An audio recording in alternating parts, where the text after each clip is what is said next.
Bismillahirrahmanirrahim. Kita lanjut setelah lihat teman-teman. Mohon maaf ini recording saya agak trouble. Jadi saya tadi tak putus di sesi awal. Ini saya lanjut lagi di sesi berikutnya ya. Jadi biar nanti tetap terrekod. Saya khawatir nanti saya tak paksakan nanti yang separuh nggak terrekod rusak kayak yang tadi. Yang pertama malah aduh nanti agak susah ya. Tidak apa-apa. Tetap semangat. Merdeka. Hahaha. Oke. Teman-teman, kita masuk lagi pada materi berikutnya. Ini yang bagian selanjutnya yaitu gerakan sosial baru. Ya, bismillah, rekod. Gerakan sosial baru. Jadi, Anda bisa lihat itu di slide-nya. Nyantai ya, santai aja.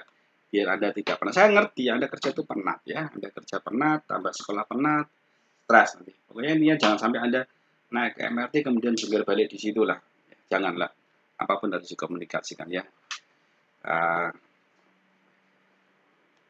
Gerakan sosial baru ya. Kita agak santai, slow down.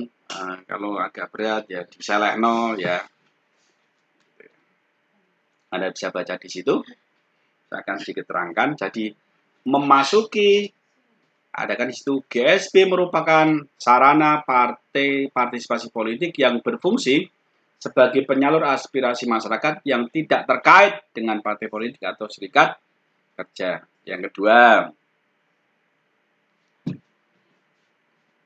GSB muncul di akhir abad ke-20 ya dan merupakan aksi-aksi kolektif yang baru seperti gerakan perdamaian, gerakan lingkungan hidup, gerakan hak asasi manusia, gerakan anti nuklir, apalagi gerakan perlindungan terhadap kekerasan terhadap wanita, gerakan perlindungan terhadap kekerasan anak, gerakan anti korupsi, gerakan anti narkoba, ya gitu. Ya, banyaklah gerakan-gerakan ya. Ibu-ibu gerakan anti poligami ya, boleh lah gerakan ya. GSB merupakan gerakan politik, kelompok penekan dan kelompok kepentingan. Itu slide saya bunyinya begitu. Jadi kalau saya boleh sedikit mengulas adalah seperti halnya di awal tadi saya katakan itu lihat nih, poin kedua. Memasuki akhir abad ke-20 ya. Kalau abad ke-20 tahun berapa ya? Satu abad berapa tahun sih? Satu abad itu 100 tahun. Ya, kalau abad kelima berarti ya tahun-tahun 500-an kan? Kalau abad ke-10 ya tahun 1000-an. Kalau abad ke-20 ya berarti 100 kali 20 ya tahun 2000-an kan? Gitu. Jadi kalau saya bilang akhir abad ke-20 berarti akhir tahun 2000-an gitu aja ya. Jadi akhir tahun 2000-an tuh muncul aksi-aksi kolektif, ya, artinya bukan individu lagi. Sudah mulai otak-otaknya sudah mulai encer ya, perkembangan zaman sudah mulai berkembang bagus, demokrasi sudah berjalan, orangnya sudah antara pintar dan goblok, artinya jadi mari ilmu yang setengah-setengah banyak. Karena ilmu yang setengah-setengah kadang itu menyesalkan teman-teman ya. Makanya kalau belajar itu yang tuntas. Ya, akibat saya nggak bilang pluralitas. Kalau pluralitas itu, saya bilang keanekaragaman lah, kebinekaan. Kalau Indonesia itu tidak pasti bilang pluralitas. Kalau pluralitas itu berarti kalau saya mengartikan itu latar belakangnya ada liberalisme, tapi kalau kebinekaan ragam latar belakang itu keanekaragaman yang kultural. Ya, maka saya untuk Indonesia saya tidak bilang pluralitas, tapi saya bilang kebinekaan. Mulai muncul aksi-aksi kolektif yang baru di dalam masyarakat. Di masa lalu, aksi-aksi kolektif sangat didominasi oleh partai politik atau organisasi yang merupakan underbow atau substruktural ya. Partai dan serikat-serikat kerja atau serikat buruh, tani, nelayan dan sebagainya. Kalau kita lihat masa lalu, teman-teman, masa sebelum kemerdekaan, beberapa pergerakan-pergerakan itu memang dipandegani oleh underbow partai atau substruktural partai. Indische Partai, Partij waktu itu, Budi Utomo, kemudian PNI oleh Insinyur Soekarno, itu sudah mulai sifat gerakan aksi kolektif ya untuk menentang penjajahan Belanda. Ya. Itu kalau kita lihat masa lalu. Nah, dalam 20 tahun terakhir, aksi-aksi kolektif di dalam masyarakat banyak dilakukan oleh organisasi-organisasi yang tidak terkait dengan partai politik. Ya.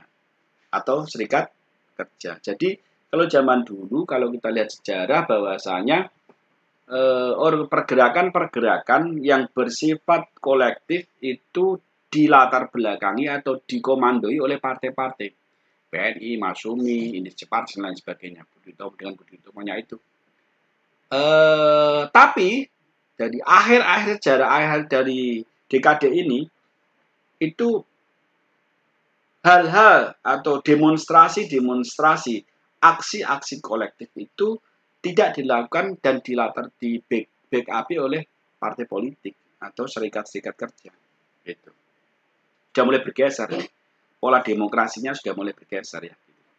Sejak tahun 1960, protes-protes, ya, demonstrasi, aksi-aksi yang dikenal dengan sebutan parlemen jalanan. Jadi kalau istilah mahasiswa itu dengan parlemen jalanan ya, pengadilan parlemen jalanan, banyak dilakukan oleh gerakan-gerakan seperti gerakan perdamaian, gerakan mahasiswa, gerakan hak asasi manusia, gerakan anti nuklir, gerakan keagamaan, gerakan ekologi, gerakan perempuan, gerakan apa lagi?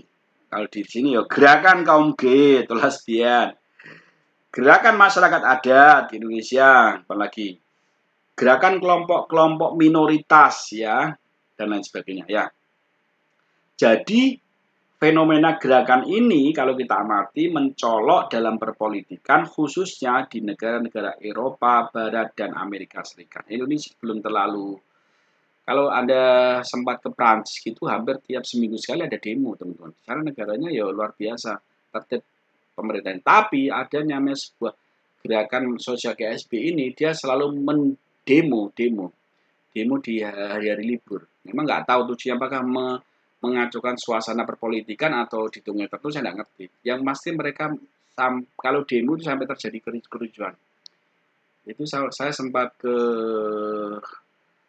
Prancis waktu itu di Paris sendiri itu sempat terjadi waktu di jalan itu ada demo itu sempat awal-awal tertib lama-lama itu ya biasa mungkin ada oknum-oknum penumpang gelap sehingga jadi ricuh. Ternyata sama-sama juga di Indonesia juga sering begitu ya.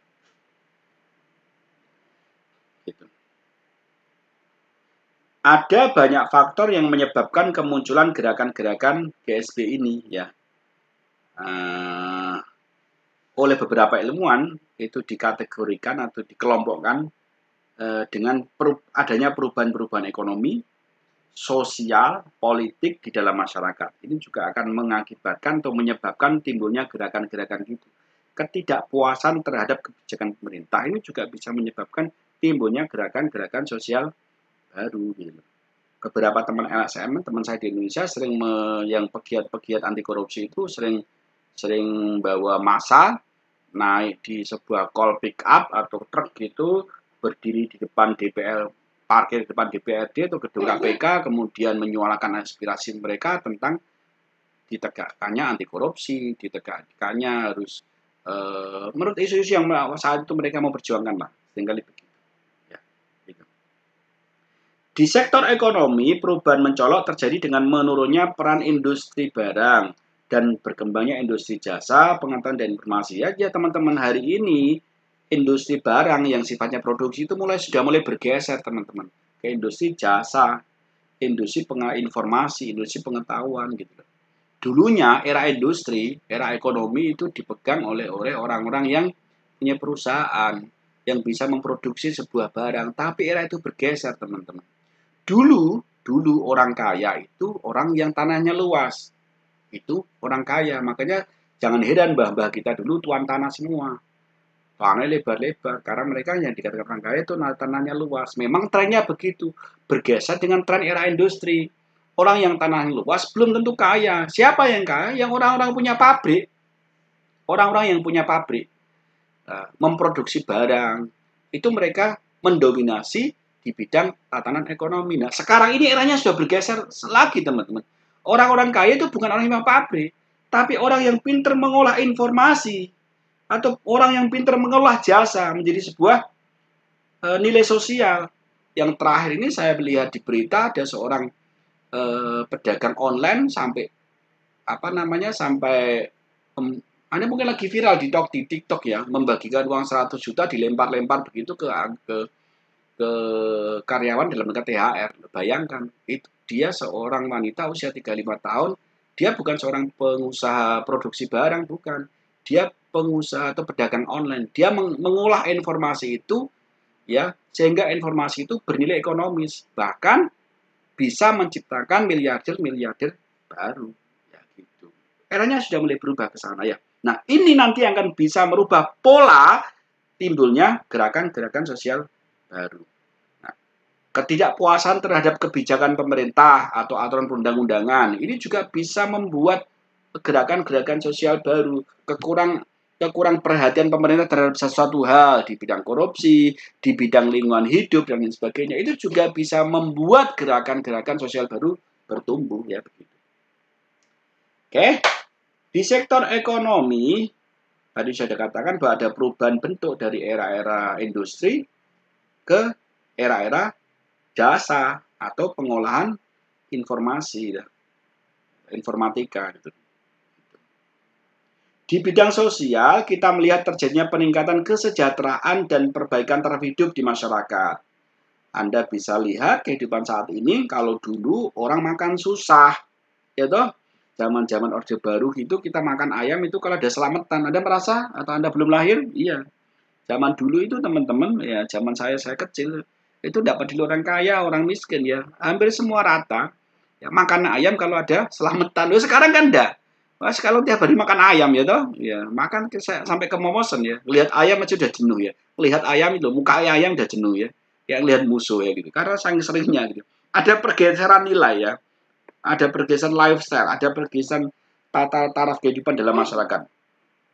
Dan di bidang politik, kegiatan dan peran-peran partai politik serta politisi politik semakin menjadi profesional ya. Jadi pengolahan partai itu sudah mulai profesional, tertata rapi, tidak seperti dulu ya. Dulu itu kan acak-adut ya. Demo ya pokoknya acak-adut lah. Mau kampanye partai juga wis serba-serba tidak teratur. Sekarang sudah era-era canggih, profesional, tertata. Promo ngarahkan masa cukup lewat informasi, lewat new media, lewat internet, sudah menjangkau ke seluruh masyarakat. Dia berbicara di depan publik, di depan media, seluruh rakyat Indonesia mendengar. Kalau dulu enggak, ya untuk promo sebuah partai politik, dia harus naik truk dikumpulkan dalam satu masa kampanye di situ sampai keringetan, sampai muncrat itu nih, diselingin dangdut biar menarik ya. Kemudian masuk visi-visi itu di berbagai macam upaya. Sekarang sudah mulai canggih, tertata rapi. Cukup promo di media elektronik tentang partai yang dipimpin atau tentang visi-visi dia, kemudian dibikin sebuah pola-pola macam lah. Ada penawaran untuk jadi jabatan partai, ngisi formulir biar menarik massa, banyak ya, banyak sekali ya. Kemudian pemimpinnya juga berkampanye dengan bahasa-bahasa yang ya dengan yang bahasa yang menarik lah, yang buat orang itu termehek-mehek ya. Sudah mulai tertata profesional. Sementara itu lembaga-lembaga pemerintahan menjadi semakin teknis dan birokratis. Jadi pengaturannya sudah mulai baik. Ada istilah sekarang good governance ya. Good governance itu suatu tatanan pemerintahan menuju pemerintahan yang baik, ya, demokrasi, adil dan sejahtera. Mulai melihat ke sana lah ya. Perubahan-perubahan yang terjadi di berbagai bidang tersebut mempengaruhi keberadaan, peran dan aktivitas anggota masyarakat. Ya, mulai muncul gerakan-gerakan baru menurut sektor dan segmennya masing-masing. Dengan semakin pentingnya industri pelayanan dan jasa, maka peran partai dan organisasi yang berbasiskan buruh industri berkurang. Ya, mulai bergeser. Era 4.0 ya. Selain itu, perbaikan kondisi kesejahteraan ekonomi dan sosial dalam masyarakat dapat memberi perhatian pada hal-hal yang berkenaan dengan kualitas kehidupan sehari-hari seperti lingkungan dan alam. Kini, ruang publik di luar institusi negara atau di luar institusi pemerintahan menjadi pusat di mana orang berkumpul untuk mendiskusikan permasalahan bersama dan bertindak bersama untuk mengubah situasi. Gerakan-gerakan jadi aktor penting di dalam melakukan perubahan dan merupakan arena publik di luar negara. Sekarang ini banyak teman-teman diskusi ilmiah. Jadi kalau mengontrol pemerintah enak, adakan diskusi ilmiah, undang para pakar, bicarakan atau kritik tentang kebijakan-kebijakan pemerintah yang tidak atau belum pro rakyat.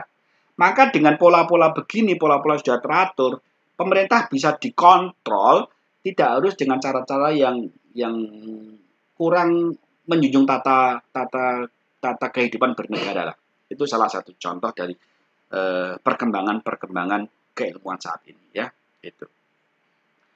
Proses demokratisasi yang berlangsung di berbagai negara di dunia telah merangsang lahirnya aksi-aksi kolektif dalam bentuk gerakan di wilayah-wilayah di luar Amerika Serikat dan Eropa ya. Mulanya dulu gerakan-gerakan itu dipelopori atau dimulai di negara-negara Eropa Barat ya, di Amerika juga. Nah, sekarang ini sudah merebah kemana-mana. Kok bisa, Pak? Iya, karena kan era informasi sekarang ini. Apa yang terjadi di Amerika hari ini kita bisa lihat di Indonesia. Mereka sedang demo hari ini kita tahu. Kemarin ada pergerakan di Gaza, pengeboman dan penembakan oleh tentara-tentara Israel di Gaza, oleh saudara-saudara kita Muslim di Palestina. Hari ini kita tahu, teman-teman.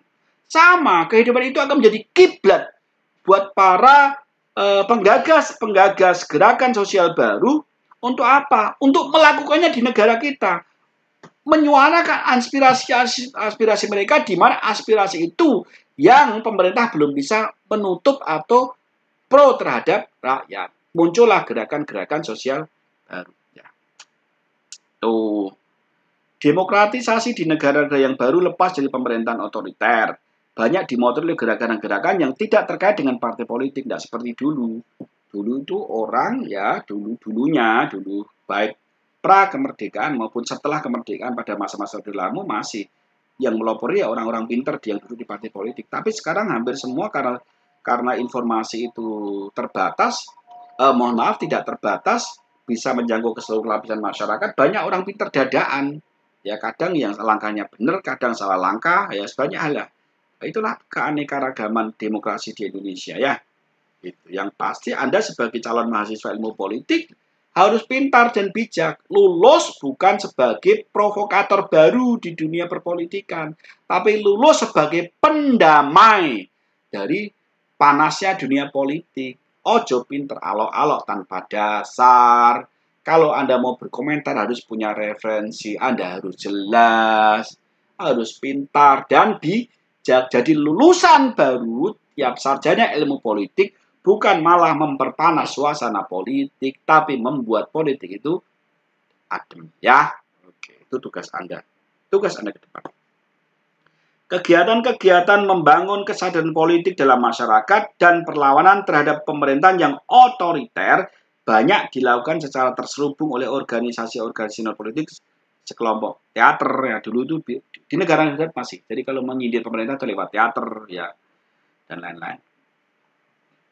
Kalau kita ya gerakan-gerakan itu lebih ke kultural lah, seperti koperasi di pedesaan, koperasi organisasi mahasiswa, BEM ya, organisasi perempuan, organisasi pencinta alam, organisasi konservasi lingkungan dan sebagainya ya. Selain membicarakan problematika kehidupan sehari-hari dan tantangan-tantangan yang dihadapi dalam melaksanakan kegiatan sehari-hari, para anggota organisasi membahas persoalan politik. Nah, sisi gibahnya itu ada persoalan politik, sosial, budaya, ekonomi, dan kemasyarakatan yang lebih luas menjadi perhatian mereka. Ya, isu-isu terbaru, karena namanya masyarakat berkumpul, mesti yang dibicarakan tidak punya satu sisi, karena mesti banyak sisi. Andai-pun mereka bergerak di satu bidang, mestinya akan memperluas cakupan bidang kerja mereka. Apakah berdasarkan dengan landasan ekonomi atau tidak, kita bicarakan nanti. Yang pasti akan selalu berkembang ilmu itu, dinamis bukan statis ya. Melalui aktivitas-aktivitas ini ditingkatkan kesadaran dan kepedulian terhadap masalah-masalah yang lebih besar dalam permasalahan organisasi. Seperti saya katakan tadi, selalu mencari sesuatu yang baru di mana untuk meningkatkan kegiatan atau pola visi dari organisasi tersebut, ya, pengembangan, ya. Dan dibangun solidaritas di antara sesama organisasi dan terhadap anggota masyarakat yang tidak beruntung, ya, memperjuangkan nasib-nasib mereka. Ya, intinya begitu. Itu. Jadi apakah gerakan sosial baru atau yang disingkat GSB itu? Ya, ini yang saya katakan di awal itu. Ya. Anda bisa lihat slide saya. Di situ motif GSB-nya sendiri yang saya katakan tadi ada namanya motif ekonomi, teman-teman. Perubahan ekonomi, sosial, dan politik dalam masyarakat. Ya, motif munculnya GSB. Adanya perbaikan kondisi kesejahteraan ekonomi dan sosial dalam masyarakat. Kesadaran masyarakat dalam memperbaiki kualitas kehidupan sehari-hari. Di situ saya contohkan itu Kampung Deret di Jakarta. Ya. Kampung Deret Jakarta itu dulu kampung kumuh, saudara-saudara sekalian. Nah, waktu itu kalau saya tidak salah sekitar tahun 2011, Anda bisa lihat kembali sejarahnya. Saya kurang begitu yakin, tapi sekitar 2011-2012 Pak Jokowi dari Solo hijrah ke Jakarta untuk jadi gubernur Jakarta. Salah satu isi kampanye pertama untuk menarik minat warga Jakarta untuk memilih beliau adalah dengan menata kembali atau bikin kampung deret di Jakarta. Kampung deret itu kampung kumuh yang mau dibikin kampung kumuh yang mau ditata kembali lah. Gitu. Atas dasar itu dia mendapat simpati dari warga masyarakat pinggir di Jakarta. Maka terpilihlah dia, ya, banyak faktor diantaranya adalah itu. Terpilih untuk menjadi gubernur di DKI. Nah, karena Pak Jokowi waktu itu tidak lama menduduki posisi gubernur dan masuk ke RI 1, maka program ini pemerintahan gubernur DKI dijalankan oleh Ahok. Oleh Pak Ahok, program Kampung Deret ini tidak diteruskan lagi. Karena Pak Ahok ini sisi hukumnya pinter. Dia melihat bahwa Kampung Deret ini, tapi dia kurang peka terhadap kehidupan sosial. Maklum, mungkin background beliau ini pengusaha kali ya. Selain politikus juga pengusaha, jadi kurang bisa sedikit menyentuh hati rakyat. Sehingga sisi hukum selalu diutamakan. Dia takut menjadi permasalahan hukum, maka karena penghuni-penghuni Kampung Deret ini menduduki wilayah atau tanah di mana tanah itu bukan tanah pribadi tapi tanah pemerintah DKI. Dia berpikir kalau program ini dilakukan, artinya ditata kembali dan warga Jakarta yang terpinggirkan tadi di Kampung Deret dikasih fasilitas itu, berarti pola pikir Pak Basuki Cahayapurnama, ya. Nama singkatannya apa ya, saya lupa. Basuki Cahayapurnama. Itu melanggar aturan pemerintah gitu, yang ditakutkan nanti ada faktor hukum, ada KPK dan lain sebagainya. Maka dia menghentikan program ini karena dia merasa bahwa ini melanggar hukum karena warga berada di tempat tinggal warga kebanyakan yang dihuni adalah milik pemerintahan DKI. Maka ada waktu program Pak Ahok ada program relokasi. Jadi bukan Kampung Deret yang dikejar, yang diprioritaskan, tapi pemindahan. Mungkin Anda pernah dengar beritanya, warga-warga di Kampung Deret atau warga miskin dipikiran ke sebuah apartemen. Nah, di situ mulai timbul polemik baru. Oh, nang apartemen kerjaku nang kene, cari sampah di sini terus gimana, wong jauh. Ada polemik lagi. Katanya gratis, tapi suruh bayar berapa ratus per bulan. Ini gimana? Jadi banyak polemik yang muncul lah. Nah, perkara benar tidaknya ya wallahu alam, karena ya, kita bukan dari warga itu sehingga kita tahu perkembangannya. Setelah Pak Ahok turun dari gubernur DKI, tidak menjabat lagi, maka diteruskan oleh Pak Anies Baswedan. Nah, salah satu kampanye ya kan mengangkat tema Kampung Deret tadi. Biar apa? Biar mendapat simpati rakyat salah satu. Tapi namanya manusia kadang, ya saya nggak nyalakan beliau karena kesibukannya banyak ya. Janji, tinggal janji sampai sekarang belum disentuh sama sekali. Nggak tahu lah, karena mungkin ada anggaran atau lain-lain, banyak hal. Ngeri-ngeri sedap katanya ya. Ngeri-ngeri sedap itu dia ya. Rawan artinya gini loh, ini karena pemerintah alokasi anggaran untuk memfasilitasi hal yang salah. Itu memang serba ewo ya. Takutnya nanti sudah tidak menjabat dipermasakan PKPK, diangkat lagi ya. Makanya kadang itu diam itu selamat ya. Maka mungkin Pak Anies tuh Pak Anies tuh milih diam karena takut juga ya, ngeri-ngeri sedap ya. Nanti diprioritaskan, ya rakyat sejahtera, tapi suatu ketika dituntut memakai anggaran negara untuk untuk masyarakat, tapi masyarakat di mana masyarakat itu milik aturan dalam tanda kutip melanggar aturan ya gitulah. Nanti namanya orang kan politik kan gitu. Politik itu tergantung angin teman-teman. Hari ini didukung banyak orang, besoknya bisa juga dijatuhkan banyak orang. Ya, makanya kadang sikap diamnya Pak Anies itu juga kadang di mata hukum juga benar, tapi di mata masyarakat memang ya agak susah nilainya. Ya, tergantung masing-masing. Ya, oke. Oke, itu salah satu. Yang kedua adalah ini saya katakan bahwa munculnya gerakan sosial baru. Yang kedua adalah proses demokrasi negara maju berimbas ke negara berkembang. Katakan tadi, kejadian di Amerika hari ini juga kita bisa lihat di Indonesia. Kejadian hari ini, kemarin di Gaza, kemarin kita dengar, hari ini kita dengar. Kejadian di Sabang sampai Merauke, kita dengar hari ini di Taiwan. Begitu cepat informasi itu. Faktor-faktor itu yang menjadi pemicu gerakan sosial baru. Ada munculnya ruang publik baru bagi masyarakat sebagai sarana partisipasi politik, ya, sebagai kendaraan politik. Kesadaran kolektif masyarakat dalam melawan pemerintahan yang otoriter ya, sebagai sebuah oposisi. Nah, oposisi kita bukan oposisi untuk melawan memusuhi pemerintah, bukan ya, oposisi yang baik, artinya mengontrol pemerintah. Kadang itu oposisi itu penting loh teman-teman. Kalau kita selalu pro, nanti pemerintah kadang itu tidak tahu salahnya di mana. Ya, semua serba yes, bos, jangan. Asal bapak serang itu kadang ya berbahaya juga. Nah, oposisi itu sebagai pengontrol juga penting ya. Juga penting. Buat apa? Biar pemerintah tahu. Karena pemerintah kan yang jalankan manusia. Dan manusia kan bisa salah ngambil kebijakan itu. Kadang sudah dilakukan kebijakan benar, tapi pelaksanaan salah. Nah, oposisi itu gunanya ngontrol gitu teman-teman. Ya, gitu. Kalau oposisi Anda kan orang tua ya. Orang tua itu posisimu tapi ya orang tua artinya apa? Ngontrol biar tidak belarah gitu. Anak kan kadang nggak sadar. Siapa yang ngontrol kalau tidak orang tua? Ya orang tua itu. Biar tidak belarah kemana-mana. Karena kadang itu perlu dikontrol. Buat apa? Buat kebaikan orang yang kita kontrol gitu. Membangun solidaritas antar kelompok atau gerakan dengan masyarakat marginal. Perubahan paradigma politik ya. Namanya politik itu dinamis bukan statis saya katakan tadi. Misalnya politik adalah egaliter, tidak elitis. Ya, banyaklah, pokoknya yang dinamis. Perubahan sistem sosial dengan merefleksikan kritik fundamental terhadap rasionalitas ya, secara rasional. Jadi perubahan sistem sosial juga menjadi pemicu temunya gerakan-gerakan sosial baru. Kenapa disebut gerakan sosial baru adalah ngomong kan saya tadi membahas ke sana, saya kasih preview yang agak panjang ya, sehingga kita mulailah pada sebuah kesimpulan. Di situ isu utamanya tidak tentang inklusif ke dalam soal-soal hak dasar, misalnya hak atas hidup, kebebasan, properti, atau perluasan hak-hak ekonomi. Ia atau GSP tersebut, gerakan sosial baru, membawakan isu politik baru yang isinya mengenai kualitas hidup, persamaan, realitas diri individu, partisipasi, HAM, dan lain sebagainya.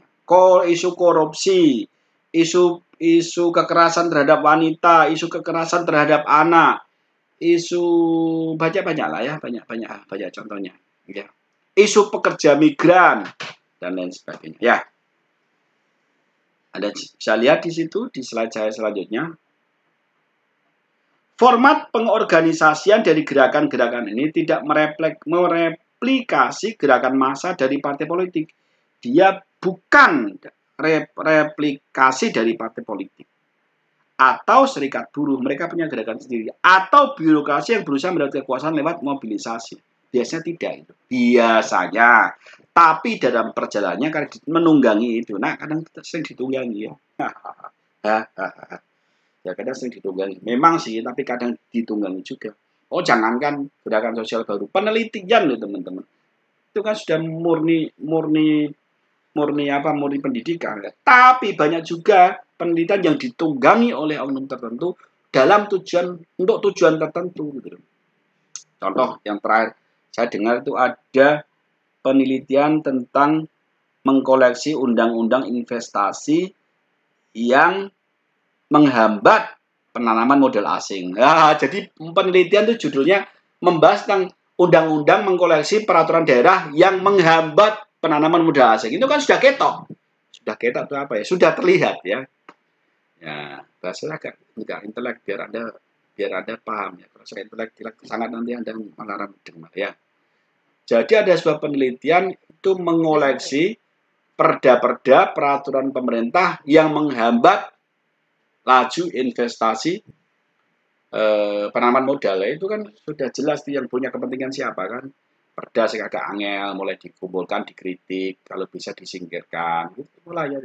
Jadi asas demokrasi ekonomi kita yang berdasarkan Pancasila, koperasi lama-lama hilang. Slogan kita adalah slogan Pancasila dengan demokrasi dengan koperasi sebagai landasan ekonomi sudah mulai hilang oleh gerakan-gerakan ekonomi liberal gitu kan. Ya tadi investasi modal asing dan lain-lainnya. Ada sebanyak penelitian saja sudah ditunggangi. Apalagi gerakan-gerakan sosial baru begitu ya. Ya salah ulang hidup. Enggak biasa aja ya. Enggak usah kaget. Biasa ya. Oke. Gerakan ini cenderung berbentuk jaringan-jaringan dari banyak kelompok lokal yang masing-masing bekerja dengan prinsip dan cara kerja sendiri. Tetapi tetap dapat bereaksi dalam gerakan yang sama dan bersama dalam sebuah aksi protes. Aksi-aksinya biasanya berkenalan dengan masyarakat sipil yang perlu dilindungi dari intervensi negara yang terus meluas. Ya, itu Anda lihat di nomor poin ketiga dari kenapa disebut gerakan sosial baru. Penekanan perubahan sosial lewat transformasi sikap perilaku budaya dan identitas sosial. Gerakan ini bersifat kultural dan politik. Disebut karena itu saja ada. Poin pertama, poin kedua, dan poin ketiga ya.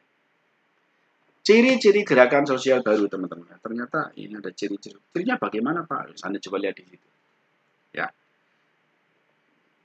Ini menurut pendapat pakar, ini bukan pendapat saya ya, Jajo protes. Pak, aku kok punya pandangan GSB ini gerakan sosial baru kok tidak sesuai dengan itu. Ini kan cara akademis teman-teman. Ya.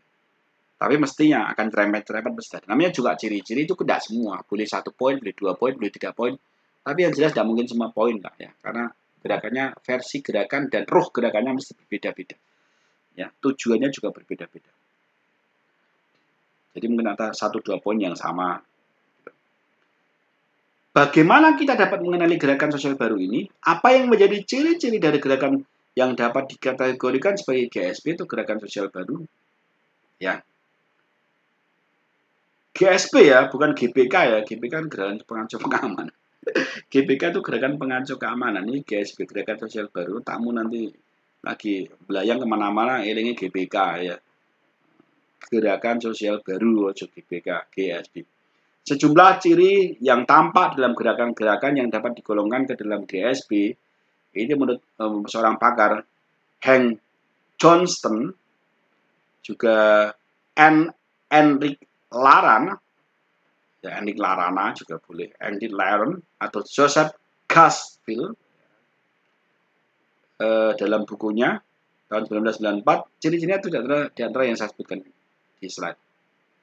Yang pertama, latar belakang status sosial partisipan dari gerakan sangat bervariasi. Jadi orang yang terlibat di sini itu sangat bervariasi. Misalnya dalam umur, ya jenis kelamin, profesi, pekerja, dan tidak mempunyai kaitan dengan struktur kelas yang ada dalam masyarakat. Ini tidak peduli kelas kalangan atas, kalangan bawah, tapi biasanya mereka berkumpul sesuai dengan variasi umurnya. Anak muda ya sesuai umurnya, misalnya Karang Taruna biasanya ya Indonesia segitu, atau banyak contoh organisasi wanita, khusus wanita. Pria kan tidak mungkin masuk organisasi wanita ya. Profesi, ada profesi wartawan, ada profesi pengacara, ada profesi dan pekerjaan, dua hal yang berbeda teman-teman ya. Kalau profesi itu dilindungi undang-undang dan sifatnya resmi. Pekerjaan itu Kalau profesi mesti pekerjaan, kalau pekerjaan belum tentu profesi ya. Jadi Anda jangan bilang ojo konyol ya. Banyak saya lihat para profesor juga agak slang juga tak ya. Profesinya ngomong, profesinya tukang beca. Masa tukang beca profesi? Tukang beca itu bukan profesi, Pak ya. Tukang beca itu pekerjaan. Ya, ngomong dia, niru-niru, jangan bodoh yang menular ya. Ya profesinya buru tani Pak. Oh, buru tani kok profesi gundulmu itu kan? Ya.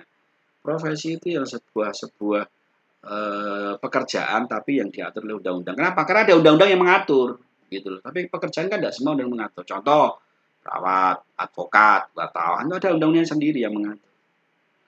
Pekerjaan buruh tani kan dan undang-undangnya, undang-undang buruh tani udah ada, ya. Buruh pabrik itu ada undang-undang pekerja, tapi Anda harus bisa bedakan dan roto intelek sidik lah ya, katro-katro amat. Dan tidak mempunyai kaitan dengan struktur kelas yang ada dalam masyarakat.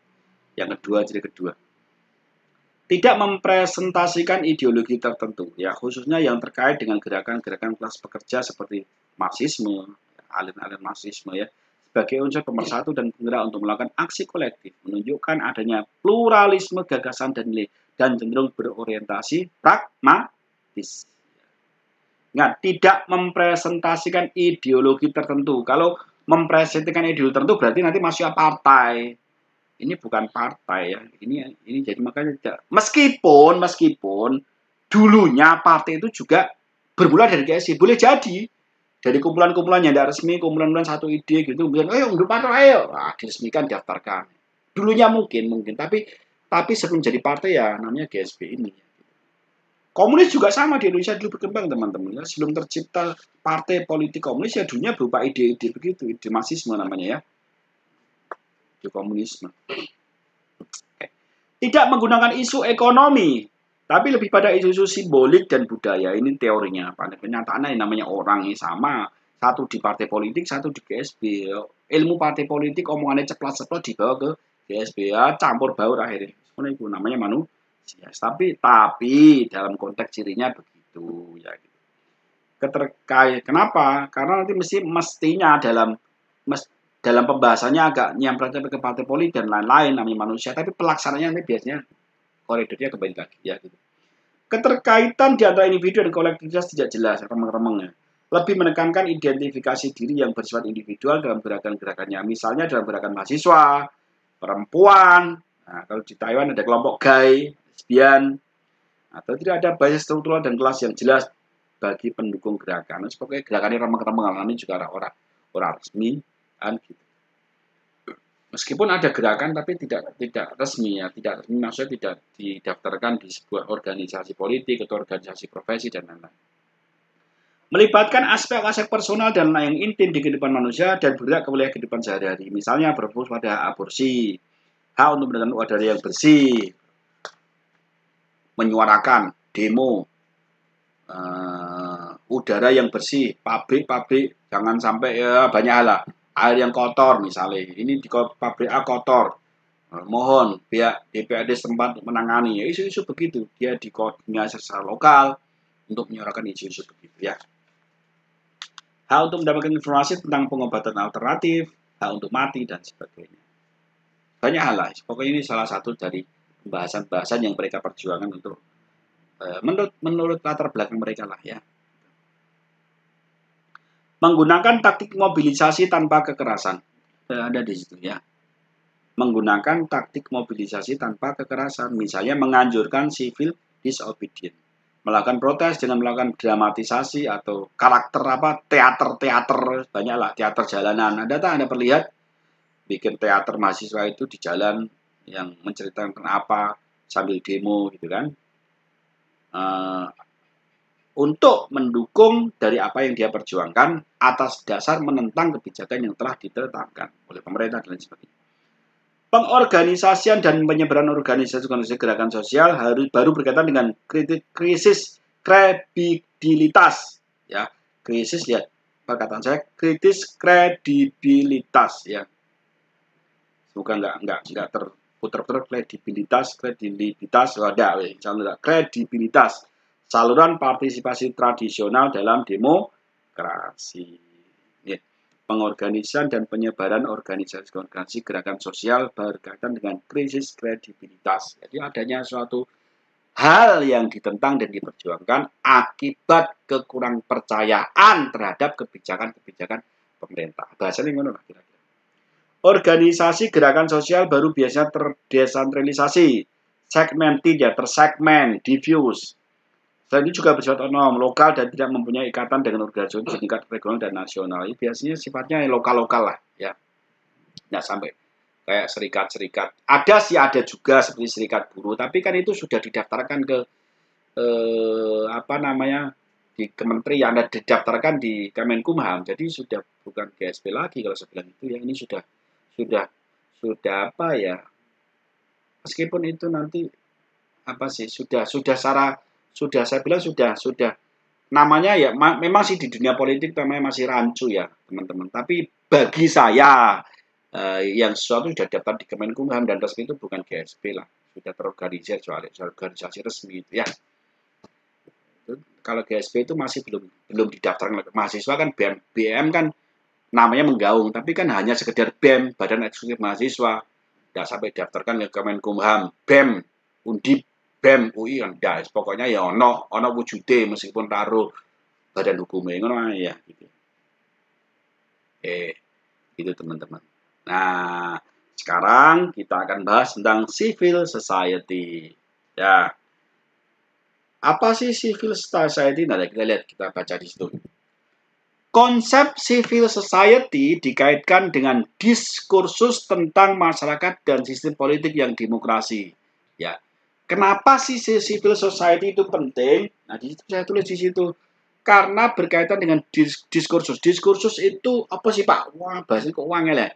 Diskursus itu semacam transformasi. Wah, mana Pak? Transformasi itu semacam perubahan ya. Anda pernah lihat transformer? Berubah-ubah itu ya. Nah, transformasi sebelum perubahan ya. Perubahan lah. Nah, angel ngomong perubahan lah ya. Kenapa jadi penting? Karena di situ jelaskan berkaitan dengan masalah kewarganegaraan, hidupmu di situ ya. Berkaitan dengan masalah hak dan kewajiban warga dan negara. Hidupmu, kewajiban dan kewajibanmu juga hak dan kewajiban negara. Di situ saya jelaskan juga hubungan antara warga negara dan negara. Kalau saya fokuskan adalah hubungan antara dirimu dengan negara. Nah, jadi penting ya karena itu. 3 masalah pokok itu. 3 isu penting itu yang menjadikan civil society itu jadi penting gitu deh. Penting untuk dibahas maksudnya. Bahwa kamu nganggap gak penting kan urusanmu. Maksudnya itu dalam dunia politik itu menjadi punya tempat tersendiri lah untuk dibahas ya. Dalam duniamu kan ada yang penting. Yang penting kan pacarmu toh. Tapi kan dari dunia politik itu menjadi penting gitu. Konsep civil society mulai diperbincangkan sejak terjadinya transformasi politik di bekas negara Uni Soviet. Karena di sini bekas Uni Soviet, karena Uni Soviet sekarang sudah runtuh ya. Dulu ada namanya 2 blok besar, namanya blok barat dikomandoi oleh Amerika dengan NATO-nya, kemudian blok timur dengan Pakta Warsawanya oleh Uni Soviet. Indonesia mencungul di tengah-tengah sebagai negara non blok waktu itu, tapi sejarah sudah berlalu ya, sudah ada blok-blokan sekarang muncul Cina sebagai penguasa ekonomi lagi. Dulu kan isu perang dingin terus gitu, perang senjata, isu perang dingin panas-panasan, pemimpinnya ketemu tapi panas-panasan kayak Anda kalau musan ke tonggomu ning sosial media lagi ngomong diancuk tapi rawani ning ngarepe gitu ning status maksudnya ning tonggomu gitu aja padha bahasane ngono. Anda kalau perang dingin dengan tetangga kan gitu, nggak wani ngomong langsung ya, ngomongin status, orang kampret, kurang ajar, orang tonggo, orang regani misalnya ibarat, kan wanimu neng buri ya. Tapi kan ketemu yang game, monggo, nah, biasa lah perang dingin kan. Ya. Konsep society mulai diperbincangkan sejak terjadinya informasi politik di belas negara Uni Soviet dan negara-negara di Eropa Timur. Konsep ini digunakan untuk mengembangkan pusat perpolitikan di luar negara yang bebas dan terkonsep. Ya. Konsep civil society menjadi penting di dalam transformasi atau diskursus tentang masyarakat dan sistem politik. Ada tempat tersendiri yang harus dibahas. Gitu. Jadi membicarakan tentang kewarganegaraan, membicarakan masalah hak dan kewajiban warga negara dan negara, membicarakan hubungan antara warga negara dengan negara. Itu kan jadi penting di situ ya. Meskipun konsep ini baru mulai diperbincangkan setelah kejatuhan negara-negara komunis di Eropa Timur, namun akar pemikiran dan asal-usul gagasan di dalam konsep ini sudah ada sejak lama. Nah, sebagaimana banyak gagasan dalam politik, sejak lama itu sejak kapan sih Pak? Lama orang waktu ini, ngomong lama orang waktu ini. Ya masa lama itu ilmu perpolitikan kan dari sejak zaman Yunani kuno, maksudnya gitu dulu. Karena namanya juga ilmu, ada batasnya kapan. Pokoknya lama, pokoknya lama. Lamanya kapan Pak? Sembuh lama, lama sejak zaman Yunani kuno berdiri. Kan politik kan di situ. Demokrasi politik kan sejak zaman Yunani. Berarti kalau di situ lama, ya berarti ya di situ sejak zaman Yunani ya. Bahasanya ngono lah, sebelum Masehi. Kapan Pak? Yo, penelitiannya dulu lahir, tanya kapan. Pokoknya lama, sejak Yunani kuno, sejak demokrasi muncul. Nah, sebagaimana banyak gagasan dalam politik, asal-usul gagasan civil society juga dapat ditarik jauh hingga jauh masa Yunani dan Romawi kuno ya. Contoh ya Aristoteles ya mengenai polis negara dan oikos rumah tangga. Jadi Aristoteles juga pernah bahas tentang negara dan masyarakat atau rumah tangga yang dikenal dengan polis dan oikos. Rumah tangga itu maksudnya ya individu lah ya. Digunakan sebagai rujukan dari masa itu. Jadi sebagai rujukan saat itu waktu zaman Yunani kuno. Ya, zaman Romawi. Cicero pada masa Romawi kuno memunculkan pemikirannya tentang societ civilis ya, masyarakat civilis ya, societ civilis. Thomas Aquinas pada masa pertengahan memadukan konsep negara kota dengan gagasan kedaulatan atau sovereign. Lahir konsep tentang society civil republica. Societas civilis republica. Berbagai pemikiran dari pemikiran-pemikiran politik itu ada Thomas Hobbes, John Locke ya, Montesquieu, Adam Smith, Hegel, Marx, dan lain-lain lah. Anda nanti hafal, pokoknya Anda tahu gitu kan. Mereka juga membuat satu karya-karya ilmiah ya. Sama, mereka juga kayak kita sekarang membuat satu buku, tidak asal ngoceh kayak Anda gitu tanpa dasar. Mereka juga membuat konsep itu dibukukan ya. Itulah yang dipakai peneliti-peneliti sekarang sebagai dasar rujukan bahwa politik sudah ada sejak Yunani dan Romawi kuno waktu itu. Perlu memunculkan konsep civil society untuk memahami fenomena perpolitikan di negara yang sedang berubah dari pemerintahan yang otoriter ke pemerintahan yang lebih demokrasi. Di bawah rezim yang otoriter biasanya perpolitikan sangat didominasi oleh pemerintah. Pokoknya sekarang otoriter gitu, biasanya pemerintah punya dominan utama ya. Dan partai politik merupakan alat pemerintah yang berkuasa kayak kita zaman Orba ya. Saya nggak ngomong Orba ini sopo, pokoknya Anda tahu sendiri lah. Jadi kriminalisasi ilmu. Ini diunggah di YouTube, jangan sampai nanti saya dipanggil gara-gara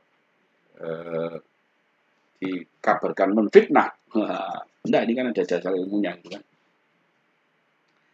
Jadi proses perubahan yang terjadi di dalam negara yang otoriter biasa ditandai dengan kehadiran kelompok-kelompok, organisasi-organisasi atau gerakan-gerakan yang tidak terkait dengan lembaga-lembaga negara termasuk partai pemerintah yang berkuasa. Bahasanya oposisi lah, tapi kalau oposisi itu kan terlalu frontal ya, mengcounter kebijakan-kebijakan pemerintah. Mereka yang biasanya berinisiatif, memelopori, dan bergerak menjadi motor perubahan ya, di dalam masyarakat, dalam lingkungannya. Gitu. Ini ada fenomenanya. Ada perpolitikan yang perubahan perpolitikan dalam pemerintahan, gerakan menentang pemerintahan yang otoriter ya. Kalau menentang itu saya bilang ya terlalu frontal lah, oposisi nah, ya. Karena otoriter kalau ditentang ya dibleske biasanya ya oposisi lah. Sesuaikan keadaan waktu itu. Gerakan yang berinisiatif, memelopori dan bergerak menjadi motor perubahan dalam masyarakat. Alternatif untuk berpartisipasi selain partai politik. Jadi orang-orang tidak suka partai politik ya bisa memakai civil society ini.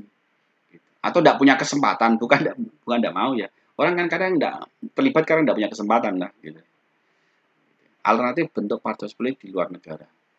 Inilah munculnya civil society.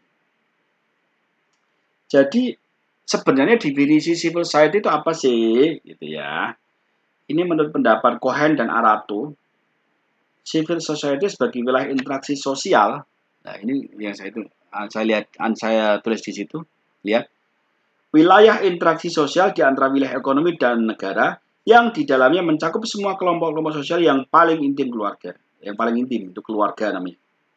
Asosiasi-asosiasi yang bersifat sukarela, gerakan-gerakan sosial, dan berbagai wadah komunikasi publik lainnya yang diciptakan melalui bentuk-bentuk pengaturan mobilisasi diri sendiri, independen dalam kelembagaan maupun kegiatannya. Itu pengertian. Nanti kalau ada pertanyaan, sebutkan definisi social civil society ya. Menurut Cohen dan Arato itu begini ya, itu sudah saya bantu ringkaskan ya.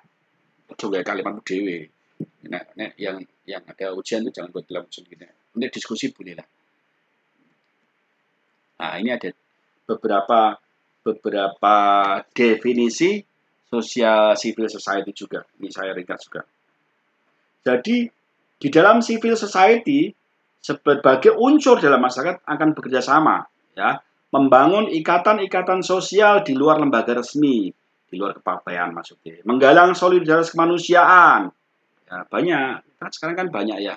Ada Save atau Pray for Gaza, Pray for Save, Pray for Aceh tsunami, Pray for apa, galang dana dan sebagainya ya. Itu biasanya civil society, kelompok-kelompok kecil begitu mulai ada gitu. Menggalang solidaritas kemanusiaan, mengejar kebaikan bersama. Nggak tahu motifnya ekonomi atau enggak, saya wallahu alam lah, saya tidak mau sudon ya. Perkara mereka ada sumbangan 100, mereka ngambil 25 atau 50, itu hak mereka. Pak kok gitu ya, mungkin kan mereka butuh operasional, masa ada Aceh ngetek kan ya mungkin. Nah, ada Pray for Aceh, ada nyumbang, tentunya kan mereka juga butuh operasional, mereka tidak kerja.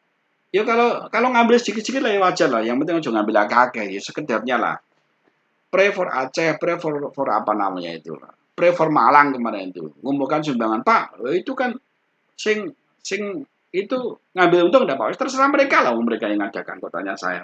Kan bukan saya. Artinya andai pun mereka ngambil ya mungkin ya seperlunya lah untuk transfer. Maka kita mau ning Aceh nggak pakai sampan kan ya mungkin, mesti pakai pesawat rono, itu butuh duit juga, duitnya siapa kan, ya mungkin itu diputer wajar lah, pokoknya sewajarnya. Terus rasa udon, itu nyumbang orang-orang menang ya, rasakan ngomong, terus gitu ya. Artinya apa? Hal ini dimungkinkan karena masyarakat madani ditegakkan berdasarkan prinsip-prinsip egalitarianisme, ya, egalitarianisme dan inklusivisme. Kesetaraan di antara unsur dalam masyarakat dan pengikut sertaan semua unsur dalam pengembalian keputusan yang bersifat kolektif, ya, masyarakat egaliter ya. Orang ngerti ilmu ya, banget tenan dari dia. Semester berapa? Semester 1 ya ini ya. Masyarakat egaliter ada kan di situ? Sudah kita pernah bahas dan kita singgung-singgung. Semoga Anda tidak lupa. Semua unsur dalam pengambilan keputusan yang bersifat kolektif dan melakukan aktivitas untuk kepentingan kebaikan bersama dalam masyarakat. Tuh. Itu definisinya ya. Civil society merupakan sebuah istilah yang dipergunakan bagi kelompok-kelompok atau unsur-unsur otonom yang bergerak di wilayah publik di luar masyarakat, politik, dan ekonomi. Ada di situ? Ya, definisinya. Definisi yang kedua, sebagai entitas yang otonom, ya, sudah saya ringkaskan di situ. Civil society tidak berorientasi pada kekuasaan ataupun upaya untuk mendapatkan profit, ya, unprofit. Lah Pak, nyatanya nyumbang itu loh Pak, ngumbangi 100 dijupuk 50. Pokoknya ya wallahu alam lah, sembuh kono lah. Tapi harusnya kalau dia mengaku civil society ya unprofit. Iya ya, yes wallahu alam lah. Banyak kan gerakan-gerakan sekarang, gerakan apa ya? Gerakan zakat. Itu kan ya sudah apa ya, terkelompokkan ke yang tidak izin itu loh, yang liar-liar tapi gerakan kemanusiaan itu ya. Terus Allah alam lah, sebenarnya itu nyumbang-nyumbangan. Karena Anda kalau memberi sedekah teman-teman, itu selalu sama pikir gue nak dikutil seperapat dia Pak, separuh biasa urusan. Karena Anda kalau menyumbang itu teman-teman, uang itu sebelum Anda sampai ke orangnya, itu Anda sudah sampai ke Allah dulu ya. Itu konsep menyumbang gitu. Anda mengasih sumbangan itu sebelum uang itu sampai ke orang yang bersangkutan itu sudah sampai ke Allah dulu. Berarti dikutil gak dikutil itu pahalamu penuh gitu. Terus rasa mbok pikir, nah mbok penuh malah kamu sudon, malah dosa, malah rata pahala ya. Sisi kemanusiaanmu itu hanya dapat sisi kemanusiaan tapi tidak dapat sisi pahala. Karena guna ya. Nyembangin saya guna kayak sasi, wah bahaya itu. Pokoknya sebelum sampai itu sampai ke Allah. Berarti ngono ae wis, selesai. Civil society terpisah dari kelompok-kelompok atau unsur-unsur yang bergerak di wilayah ekonomi, organisasi produksi dan distribusi. Ya, politik, ya, partai atau partai politik atau organisasi politik lainnya juga lembaga legislatif dan parlemen. Kemudian nomor 4, kelompok-kelompok atau organisasi ini berada dan berperan sebagai wilayah penghubung antara civil society dan negara. Itu definisi. Nah, kalau ada begitu, kalau bingung akeh ya nyebutkan 3 lah. Ya kalau di UT kan tidak ada close book ya, harus open book semua. Kalau Anda di luar masih di luar itu ada close book teman-teman. Ya. Kalau close book itu triknya kalau jawaban banyak apa lo telu ae lah coba apa lo kabeh ini botak nanti kepalamu ya. Apa lo telu dari sekian banyak jawaban, nah itu dipakai dan dikembangkan gitu. Itu trik dan intinya. Jika organisasi atau kelompok berorientasi pada kekuasaan atau profit seperti dalam masyarakat politik dan ekonomi, ya ini lihat, maka ia bukan lagi menjadi bagian dari civil society. Ingat, kalau sudah mulai organisasi profit, maka bukan civil society. Profit itu di sini diartikan adalah yang resmi lah, yang sudah ada izin resmi dari pemerintah lewat Kemenkumham dan lain-lain, ada badan hukumnya, itu bukan civil society teman-teman. Ya, sudah lain namanya. Civil society dengan demikian merupakan sebuah entitas yang berbeda dari masyarakat politik dan ekonomi. Jadi ini polemik dalam negara demokrasi dan dalam perpolitikan itu ada namanya istilah civil society.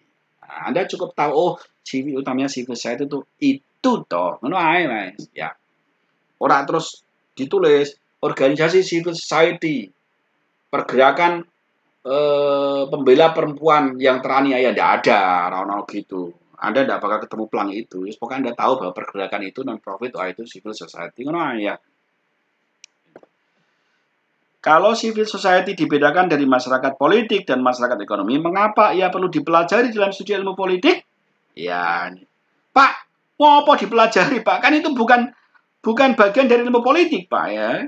Kan ada mungkin cerdas itu kan harus tanya gitu. Ya. Kajian mengenai civil society menjadi relevan ketika kita berbicara tentang partisipasi masyarakat dalam pengambilan keputusan yang berkaitan dengan persoalan dan aktivitas kehidupan sehari-hari. Lihat ini. Nanti hubungannya adalah partisipasi Anda di dalam proses berdemokrasi, gitu loh maksudnya. Jadi penting. Nudul, ya. Ketika demokrasi diartikan dalam konsepsi partisipator, ya. Lihat, dengarkan kalimat saya. Ketika demokrasi diartikan dalam konsepsi partisipatoris, tidak lagi menjadi sebuah konsep terbatas yang semata-mata berarti pemilihan wakil rakyat dalam lembaga pengambilan keputusan atau posisi publik, maka civil society menjadi penting untuk dipelajari. Jadi kita mendasari demokrasi itu tidak melulukan untuk pemilihan umum, untuk memilih wakil rakyat. Nah, kalau kita mengartikan demokrasi lebih cerdas dan lebih luas, tidak pada konsep memilih wakil rakyat, pemilu, maka mempelajari civil society menjadi penting. Gitu. Karena konsep demokrasi luas. Yang tamu ora cepet mesti mudeng. Tamu cepet akan utang stres ya, angel mikir ya, angel diajak mikir. Tidak apa-apa lah, cukup Anda tahu. Selain itu, civil society menjadi penting ketika kita mempelajari proses demokrasi yang terjadi di negara-negara Eropa Timur, Amerika Selatan, ini contoh yang sudah terjadi ya. Demikian pula dalam masyarakat yang telah mapan sistem demokrasinya, civil society menjadi alternatif partisipasi bagi rakyat ketika partai politik tidak lagi dipercaya dapat mewakili kepentingan maupun aspirasi mereka. Kita sering tuh orang percaya, oh nyoblos barang partai politik orang ngurus paling dicoblos dari beberapa Pak Yai.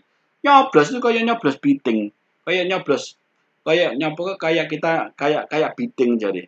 Kok gitu Pak ya? Iya. Bareng wis dimangan isine bitingnya dibuang. Kadang kan itu provokasi yang kurang bagus ya. Ya tidak apa-apa lah, boleh-boleh aja. Kiai kalau ngomong politik kan gitu. Ngelameh ngono iku ya. Harusnya Kiai nggak usah ngomong politik, Kiai itu ngaji gitu aja wes, nggak usah ngomong politik. Ini kan provokasi untuk golput ya. Kok itu tuh kayak buding. Habis dimakan isinya bitingnya dibuang. Lah apa nyoblos-nyoblos? Janganlah, jangan. Anda Kiai kakek dosa berarti ya. Ora usah Kiai ngomong ngaji ae lah. Sing urusan politik politik, rasa mencampur urusan rumah tangga sebelah ya, jarang untuk ngaji. Karena itu akan menjadi mendorong Anda untuk jadi golput ya. Tetaplah suara Anda dipakai jika punya kesempatan kan gitu ya.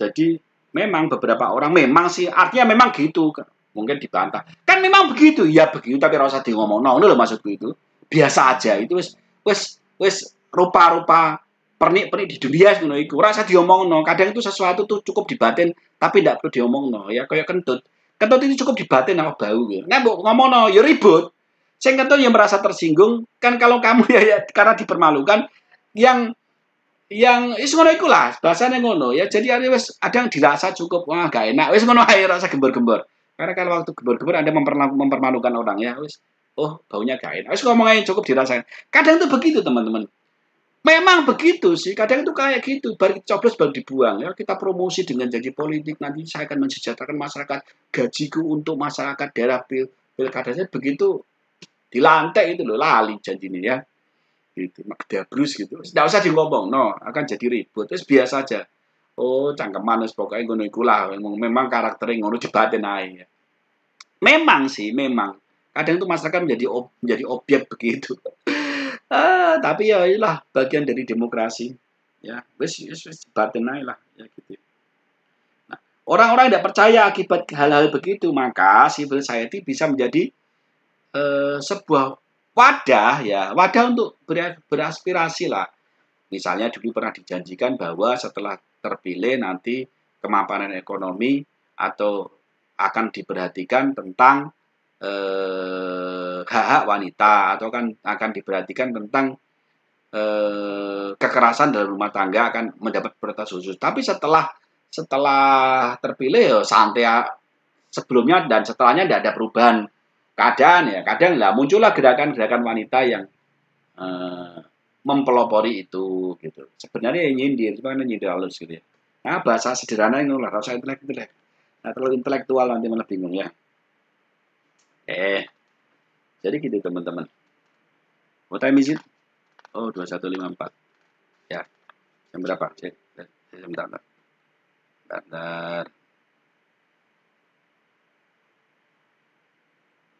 ya Allah moga-moga kok mati ya apakah rekaman saya ini mati teman-teman oh udah alhamdulillahirobbilalamin saya takutnya gelisah mati alhamdulillahirobbilalamin masih oke saya akan percepat sedikit ya karena sudah 1 jam bentuk civil society Anda bisa lihat di situ partisipasi langsung asosiasi yang bersifat sukarela dan tidak terkait dengan negara ini ada kalimat pembuka, kemudian tengahnya adalah serikat usaha, contoh civil society, organisasi akar rumput, organisasi non pemerintah, teman-teman. Pak, organisasi akar rumput itu apa? Rumput tetangga, bukan, aja katro-katro. Maksudnya organisasi akar rumput itu organisasi non pemerintah, gitu maksudnya. LSM ya itu. Kalau saya paskan gini, partisipasi langsung dari organisasi non pemerintah yang bersifat sukarela dan tidak terkait dengan negara atau organisasi partisipasi langsung LSM lihat toh itu ya organisasi langsung LSM yang bersifat sukarela dan tidak berkait dengan negara organisasi langsung serikat usaha yang bersifat sukarela dan tidak terikat dengan negara maksudnya gitu ya yang mencerminkan demokrasi egalitarianisme dan inklusivisme ya ini kita bahas di judul terakhir yaitu pengertian dan definisi partai politik. Saya mau tanya, tahun 2019 siapa nggak nyoblos? Hah, semua? Wah, kriminal ya. Nyoblos ya, besok nyoblos ya, nyoblos. Biar nasib Anda nanti bisa terperhatikan ya. Sebagai informasi, sudah tak jelaskan di situ, tahun 2019 teman-teman ada 14 partai politik peserta pemilu. Saya akan cerita sedikit tentang pengertian, definisi, dan fungsi partai dan sejarahnya sebentar lah ya. Jadi pengertian partai politik itu sekelompok orang yang berada dalam suatu kelompok yang terorganisir. Ingat, kelompok ya, bukan seorang. Seorang Anda berikan partai keluar-keluar sendiri ya, bukan partai politik, namanya stres Anda. Ya. Sekelompok orang yang terorganisir ya, di mana orang itu mempunyai ideologi tertentu, bukan ideologi melanggar Pancasila, maksudnya ideologi sebuah pemahaman tentang ideologi tersendiri terhadap Pancasila dan mempunyai tujuan yang sama. Ingat, tujuan yang sama. Gak mungkin ada satu rumah atau satu mobil, yang satu mau ke Taipei, yang satu mau tahu ke Taichung, ora bareng raiso. Mobil itu kalau Anda mau Taipei tahu bareng, ke Taichung bareng ya. Mau ke mana lagi ya? Pokoknya harus satu tujuan lah, maka bisa terbentuk sebuah partai politik. Artinya tujuannya harus sama. Untuk apa sih? Nanti ada ART yang mengatur nanti ya. Tujuan utama dari partai politik adalah untuk mendapatkan kedudukan dan kekuasaan politik di suatu negara. Ingat, mendapatkan kedudukan dan kekuasaan politik. Jadi, ojo mau guneki nek ana kiai menjabat di pemerintahan, kiai kon jabat pemerintahan, maro ojo karena dia sebagai pengurus politik. Gitu loh. Memang karena pengurus politik ya tujuannya untuk menduduki posisi pemerintahan, ojo mau guneki. Perkara dia kiai itu kan kiainya, tapi ke orangnya itu loh. Kita bisa orangnya. Kiai kan profesi dari Allah, tapi orangnya kan manusia juga ya. Kiai juga manusia ya. Ojo ngomong kiai inilah, ngomong orangnya si A menduduki posisi pemerintahan. Perkara dia kiai gak kiai itu nomor. Anda kan seringkali menyalahartikan bahasa gitu. Oh, kiai wakil presiden ibarat. Wakil presiden ya Pak Ma'ruf Amin. Kiai itu kan sisi lain dari Pak Ma'ruf Amin. Ojo mau uter-uternya. Ya. Salah kenceng lagi ngomongnya, hati-hati. Jadi Anda harus membedakan antara Pak Haji Ma'ruf Amin dengan Pak Kiai Haji Ma'ruf Amin. Waktu aku presiden ya Pak Kiai Haji Ma'ruf Amin lah. Udah saya ngomong Pak Kiai lah. Pak Kiai nggak neng mesin lagi dakwah Pak Kiai. Anda harus bisa memilih dan memilih, cerdas sih ya. Jadi orang salah. Oh, Kiai jadi wakil presiden. Orang semua membahas aspirasi saya atau cangkemmu itu loh, kakek ngomong arti permasalahannya. Hati-hati. Kiai mesti dakwah. Waktu itu ya Pak Haji Ma'ruf Amin ngono ae lah ya. Orang belo, saya bukan belo. Kita harus bisa memilih dan memilah. Jadi sejarah partai politik Indonesia, organisasi Budi Utomo yang didirikan oleh Dr. Wahidin Sudirohusodo dan beberapa rekan pada tahun 1908 itu pertama kali organisasi yang ada di Indonesia namanya Budi Utomo. Ya, ada mitra belajar waktu SD dulu. Nah, SD kelalen ya berarti waktu SMP, nah SMP kelalen waktu SMA, nek kelalen juga berarti memang otakmu payah. Ya, tahun 1908 merupakan cikal bakal partai politik di Indonesia.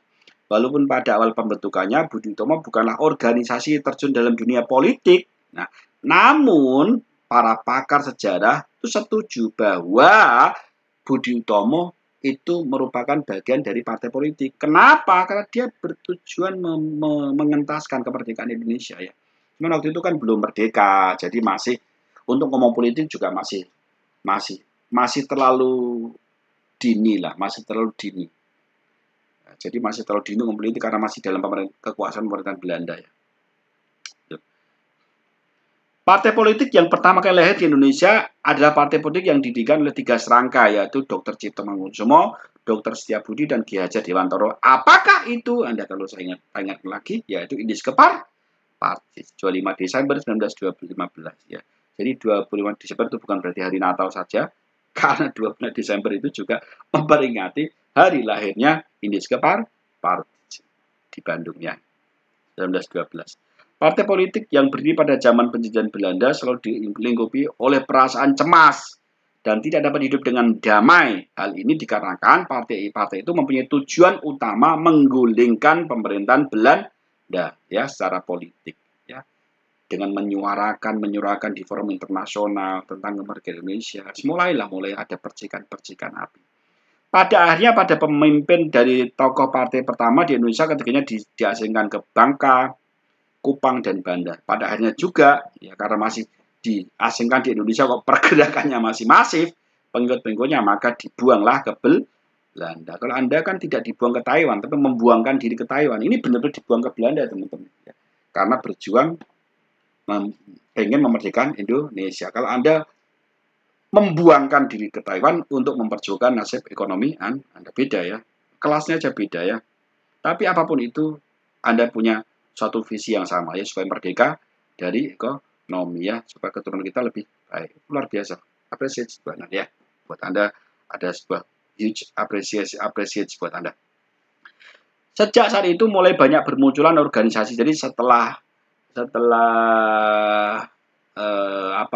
Indis ke Partij tadi pemimpinnya diasingkan ke Belanda, mulai muncul pergerakan-pergerakan seperti Insinyur Soekarno dengan BRI-nya ya, dan beberapa gerakan lain seperti Masyumi dan lain sebagainya ya. Itu ada satu SK sendiri itu nanti. Pokoknya cukup just to know lah. Fungsi partai politik yang pertama sebagai media komunikasi, Anda catat. Sebagai media sosialisasi, sebagai media perekrutan, sebagai media pencegah konflik, ya. Tuh, Anda salah satunya. Seperti saya katakan tadi, tujuan partai politik mendapatkan dan mempertahankan kekuasaan demi menjalankan atau mewujudkan ideologi mereka dalam bentuk program-program yang akan disusun. Tugasnya apa Pak partai politik? Banyak kalau di era modern sekarang ya. Ada mengajak masyarakat untuk partisipasi dalam sebuah keputusan politik. Ada melakukan proses penyeimbangan pendapat agar tidak terjadi suatu perpecahan dalam sebuah negara sebagai counter and balance ya. Melakukan proses penyampaian aspirasi rakyat kepada pemerintah lewat partai politik, lewat wakil-wakil rakyat di DPR. Melakukan kegiatan perekrutan dan melatih para kandidat yang nantinya akan ditunjuk sebagai orang yang menjabat di kursi pemerintahan. Di antaranya begitu banyak ya.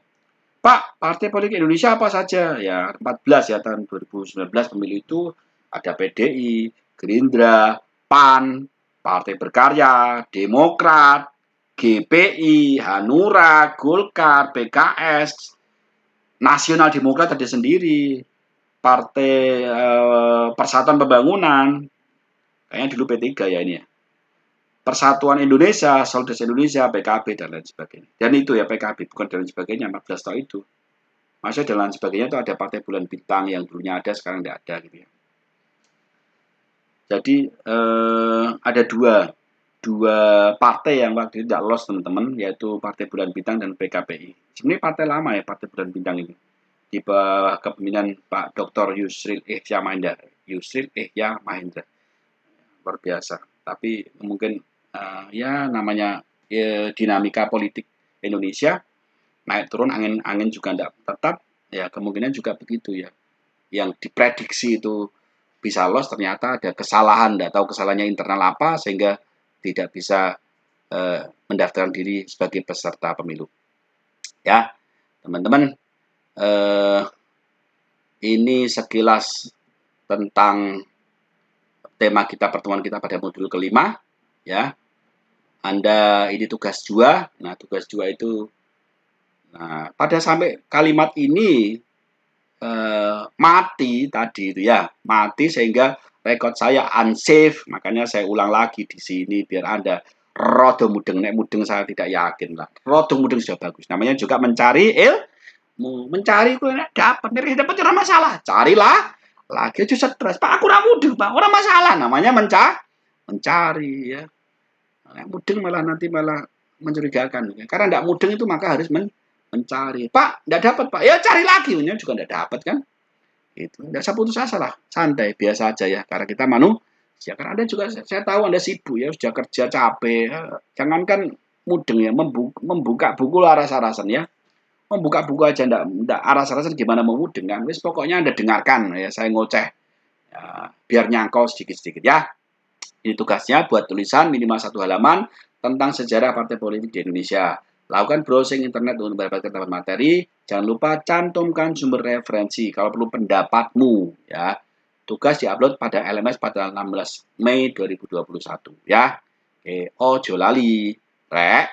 Kenapa? Karena ini besar, tugas itu 50% mendapat nilaimu ya. Besar sekali. Upload komen-komen di LMS juga harus itu. Terima kasih.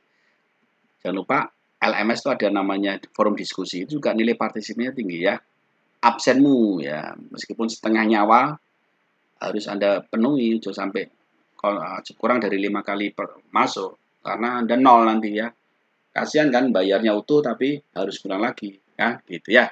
Oke teman-teman, terima kasih. See you next time. I love you all. Saya sangat merindukan Anda selalu di pertemuan-pertemuan yang datang.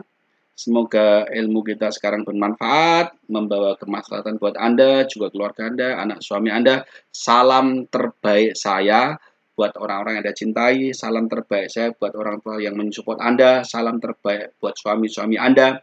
Salam terbaik saya buat istri-istri Anda. Salam sayang terbaik saya buat anak-anak kecil yang lucu yang Anda sayangi, ya, yang di samping Anda, yang menjadi penguat Anda berjuang di negeri Formosa ini. Terima kasih, sampai ketemu kembali di pertemuan yang akan datang ya. See you next time. Assalamualaikum warahmatullahi wabarakatuh. Oke, saya out.